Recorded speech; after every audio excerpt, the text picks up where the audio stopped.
Hi, my name is Rachel. Welcome back to my channel. It has been literally so long since I filmed a sit down video and not a vlog, so I feel a little rusty. My new shelves are behind me. I am moved. I'm in my new house. I don't know if this is going to be the final layout, but this is what I got for now. Tell me if it looks good. Is it weird that I'm filming like in this corner? Because I could turn myself so it's like flat behind me, but I figured like this would incorporate the most bookage. I don't know. You tell me, because you're the one watching it. I'm not watching it. I'm just filming it. Today's video is going to be a combination of my June wrap up and my July TBR. And the reason for that is I literally haven't finished a book in like 2.5 weeks. I'm in the middle of two things right now, but I definitely did not finish my June TBR, so some of that's gonna carry over. I thought with like the move going on and like not having my computer set up and not being able to like play games and stuff, that I would do a lot more reading, but really I just was very stressed out all the time and was either crying or doom scrolling. So with that being said, let's talk about what I actually did read in June. I managed to complete Tokyo Ghoul, like the entire manga series, by reading volume 10, 11, 12, 13, and 14 in the month of June. I think overall I'm going to give this series like a 3.5. I feel like I had a really strong start and the ending kind of fell flat for me, but I feel like it had so much potential and there were a lot of threads that I wanted to see like brought to completion or like explored more. I won't go into a lot of detail because I have an entire vlog finishing this series that I will link in the card and down below, where I go into a lot of detail about like the things that I wanted to see and my thoughts on the series overall without spoiling. So check that out if you're interested.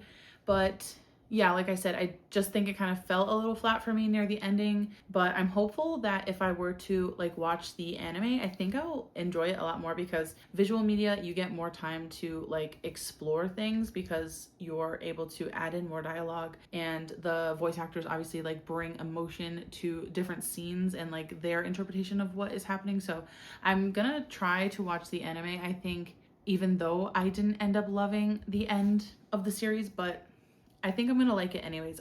I loved the beginning so much that I'm just gonna like pretend it never happened and then watch the anime.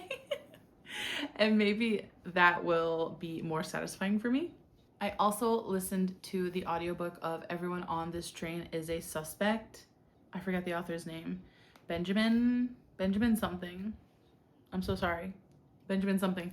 And this one, I loved the first one. The first one was like really messy, really dramatic. We follow him as his family is coming together for this family reunion. And they're a very like toxic family. A lot of them have killed people. And some of them have done it on accident and some of them have done it on purpose. But regardless, they're all super toxic. And so that one had this like messy, gossipy feeling to it. But the sequel, I feel like, was a little bit too contained. It's like a closed door mystery murder because it's kind of like Murder on the Orient Express. It's all happening in a train. And I just feel like there wasn't enough action. It was a lot of the narrator author, like trying to be like, I don't know what to write this book about. What am I going to write a book about next? I got so lucky writing a book about my family experiences. Too bad someone couldn't get murdered. And then like, woo, somebody gets murdered on the train. And like, I don't know. It didn't really hit. It didn't like feel as fun or engaging as the first one did. And I did kind of like the ending. I feel like the ending was kind of like sweet and like definitely made me like care a little bit more about everything that had happened in the entire book. But like up until that point at the ending, I was kind of like, this is boring. And I think I will read the third one because I think it's only a trilogy, and the third one I believe is Christmas themed, so I think I'm gonna try to read that around Christmas just to wrap up the series. But I'm hopeful that the third one will be like better than the second one. And the second one wasn't really bad, like don't get me wrong, it wasn't bad. I just, because of how fun the first one was, I think maybe like I expected a little too much.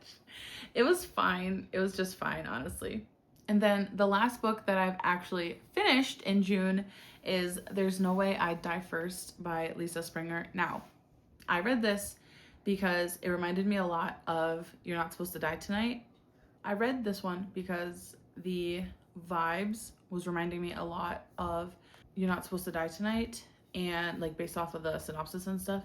So I was like, ooh, I love it. Another horror written like by a Black woman. And I really, really, really wanted to love it. I really did.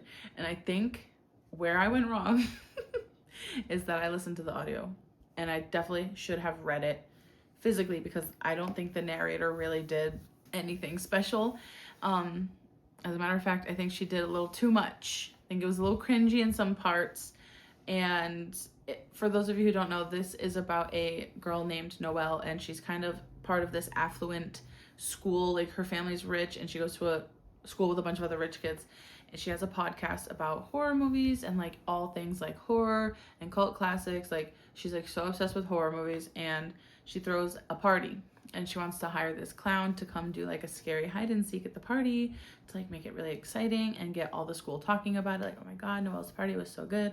And the clown turns out to actually be a murderer and starts killing them, right? So sounds fantastic, right? Sounds good, sounds campy, classic horror, like cliche, like fun.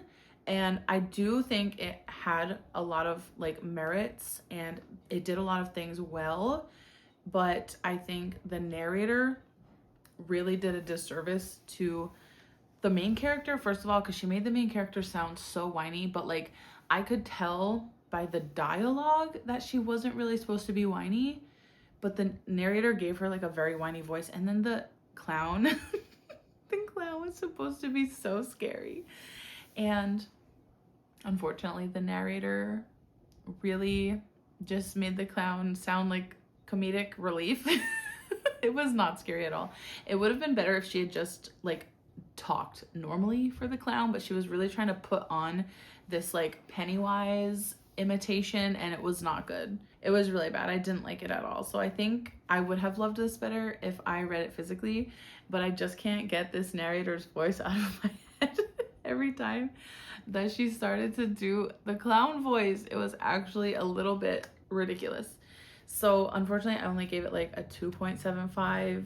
I mean, I feel like I enjoyed some aspects of it, and I liked the idea overall. Like, I feel like there were a couple moments in here that I was like, ooh, this is good. Like, I feel like this writer has potential, and I would definitely be interested to pick up more stuff by Lisa Springer in the future. But I really hope that she gets a new narrator in the future, because this one did not work for me. Okay, so now let's talk about what I want to read in July. I am technically in like the biggest reading slump I've ever been in my whole life. That's a lie. Other than college, I didn't read a lot in college, but like this is my biggest reading slump of like my adult life. Even when I was pregnant, like I was in a little bit of a reading slump when I was pregnant, but I still managed to read, and read at a little bit more of a steady pace than the last 2.5 weeks. The 2.5, I can't remember the last time I read a single page of a book.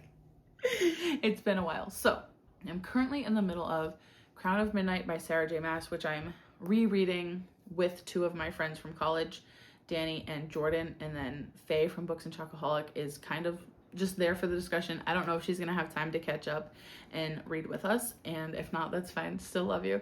But yeah, so we're just kind of buddy reading, and they haven't read it before. Danny and Jordan haven't read it before, but me and Faye have. So I'm just rereading it, and I'm behind. I am behind. I'm so behind.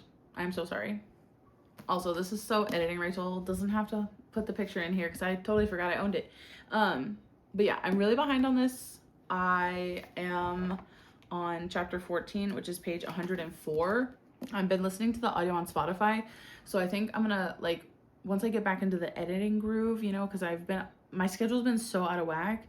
I think once I get back into a schedule and like start editing and stuff, I'll be able to listen to audiobooks more again, and hopefully get back on track with reading stuff. Anyways, how cool is this dagger bookmark that my friend Kat sent me for Christmas, which came very late because Canada Post was on strike. So I would love to finish that this month.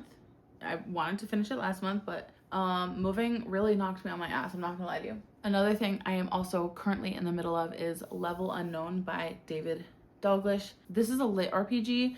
I am reading it for a vlog, so I'm not going to go into any of my thoughts or feelings so far. I'm about 20% into that as well. And this is about a character named Nick who lives on like a space station, I think, with his brother, and his brother's kind of like this big deal scientist, and Nick is kind of just like there.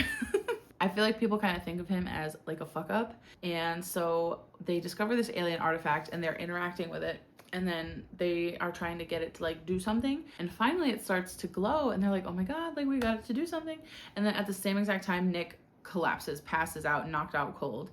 Turns out when they interacted with this artifact, it transported Nick to this other world where he woke up in a field of wheat, and he had a voice in his ear, and the voice in his ear was kind of like a guide, and they were telling him how to like use a weapon, the status, his like conditions, and he had like health bars start popping up that he could see over like enemies, himself, like little creatures, and like food and stuff all had like status bars. And he was like, okay, what the fuck is going on? And then it turns out that like you can die there, but then you wake up back in the real world. And he keeps going back into this artifact now that he's been connected to it. Every time he goes to sleep, he's basically going back to this other world, and he's playing this game, and he's trying to figure out what is the point of this, because obviously it's like an alien artifact, so they're assuming that it's aliens trying to make contact with them and show them something. And that's literally as far as I've gotten. That's all I know so far. And yeah, so I'm reading it for a vlog. Keep your eyes peeled. I'm really hoping to finish that soon so I can get it posted by the end of the month or early August. I would also really, really, really love to read Carl's Doomsday Scenario, which is Dungeon Crawler Carl Book 2 by Matt Dinneman. I loved Book 1 so much. It was so good. Dungeon Crawler Carl, for those of you who don't know, is a lit RPG as well, and it follows a character named Carl who one day is chasing his cat who got outside, and he goes to get his cat outside. It's like 2 a.m. Starts talking to his neighbor, and then all of a sudden all the buildings in the entire world collapse. His neighbor gets beheaded. It like rolls up to his feet, and he's like, what the fuck? And then these gates appear, and an alien voice kind of starts talking to everybody, and they're like, you're more than welcome to kind of like, you know, live off the land and fend for yourself, or you can go into this dungeon and we'll broadcast you on alien TV as you try to survive. And it's like freezing out where Carl's at, so he's like, okay, I'm in my boxers, I have like Crocs on, I don't even think he has real shoes on. So he goes into the dungeon because it's warm in there, and that's when shit starts to hit the fan. He has to like kill mobs and earn experience points and find like better equipment, and oh my god, it's so good. It is so good. It's literally like the definition of fun. Like, it's just fun. Although I get a feeling that there's more to the story. We get a little bit of political intrigue, like snippets here and there from some side characters. And there's a couple of side characters who I think are up to no good, and I don't think like we're not supposed to know yet, but I'm like, I've got my eye on you. I'm watching you, you know? And I also think that as the story progresses, like I'm really hoping that some of the like themes and like the tension will just develop really nicely. There were a couple of sad moments in the first one that I was not expecting. He's fighting his first like local boss area, and the boss is like speaking to him in Spanish, and I took Spanish in school for 7 years, so even though it's not translated on the page, it's like literally just in Spanish, and Carl's like, well, I don't know what she's saying. Like, I knew what she was saying. And it was actually so sad. I teared up a little bit. I was like, okay, why is this boss fight making me want to cry? Like, I signed up for fun, I didn't sign up for sadness. And so I just think like there might be more than we see on the surface. Obviously, I've only read book 1. So if you've read all the books that are out so far, please tell me if I'm right or wrong. Like, is there more to Carl as a series? Like, does it get deeper, or does it just continue this like fun shenanigan? I'm really hoping we get more political things involving the aliens. I'm really hoping we get more like information about the side characters that are up to no good. If you know, you know. And I really hope that Carl and Donut keep developing as characters, because there's definitely more that meets the eye with Carl as well. My Black horror reading challenge book for the month of July is We Are Here to Hurt Each Other by Paula Ashe, I think it's pronounced. And this is a collection of short stories, I believe. I just don't know anything about it. It's self-published, I think, and the very few reviews that it has, like on Amazon, like people love it. The people who have read it loved it. So I'm really excited for it. And I've also really been in the mood for horror like this entire year. Unfortunately, like I said before, There's No Way I'd Die First didn't really do it for me. So I'm hoping that We Are Here to Hurt Each Other will really like give me some good like heebie-jeebies and just like creep me out. And I'm really excited for that one as well. The last book I'm going to talk about is The Sword of Kaigan by M.L. Wong. I am very intimidated by this. I can't lie to you, but I've heard amazing things. Everybody I know who's read this has loved it. I don't know anyone who hasn't like given it a 4 or 5 stars. And this is my book club pick for The Reading Realm on Discord. The link is always in my description. So if you want to join, please, I would love to have you read this with us. We are reading it in July and August as our book club pick standalone before we hop into a new series in September, which will be the Farseer trilogy. So if either of those interest you, please, I'd love to have you join us. I don't know much about this book.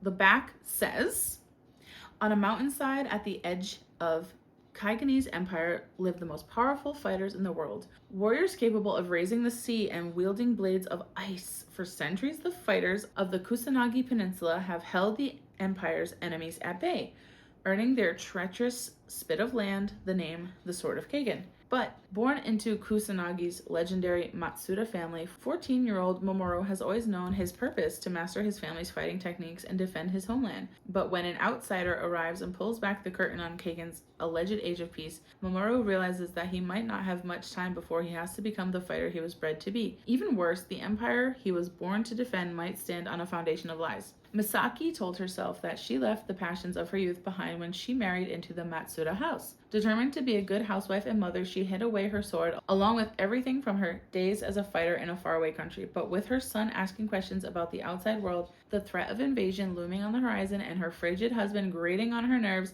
Misaki finds the fighter in her clawing its way back to the surface. So, again, I don't know much about this. All I know is that there's an island supposedly living in this age of peace. They draw back the curtain on some lies. I think someone told me there's airplanes in here. So I think it's like has an urban element, but I don't think the island, like where they live, is urban. So I wonder if like that's maybe what's been happening. And the part that really intrigues me is her frigid husband grating on her nerves. There's nothing I love more than a woman aggravated by men. And I know that this author's other book, Blood Over Brighthaven, is like very heavy on the female rage, and so I'm really hoping like I'll get like a little bit of that in here. I've heard so many people say that Misaki is like one of the best female characters they've ever read. I'm really excited to read it. I'm really excited, and I'm also really scared. I'm just so scared. I'm really scared. The back also says, the Poppy War's darkness meets the last Airbender's elemental magic, which I love both of those things. I love Avatar and I love A Poppy War. This is also blurbed by Petrik Leo, who is a booktuber. I'll tag him down below. And it says, one of the most intense books I've ever read. That's a glowing review. Highly imaginative, intricate, and original, which is a Kirkus review. Crazy. It sounds so good because I'm in a slump, and I think like if I pick this up right now, is my slump like mindset going to ruin this for me? Or could this be the answer? Could this be the thing that gets me out of the slump? We're gonna find out. And I hope that if you haven't read this yet, or even if you have read it and you want to reread it, or even if you just want to chat about it with other people who are reading it for the first time, again, link for The Reading Realm is always in my description below. That's everything I read in June and everything I hope to finish and get to in July. As I say this, it's like July 8th. And I have family coming in 2 days to visit. And then my husband is leaving to go to Florida for a month in 4 days. So I just realized this may be a little ambitious. If you've made it this far in the video, leave a sword emoji down in the comments, and I'll see you in the next one. Bye!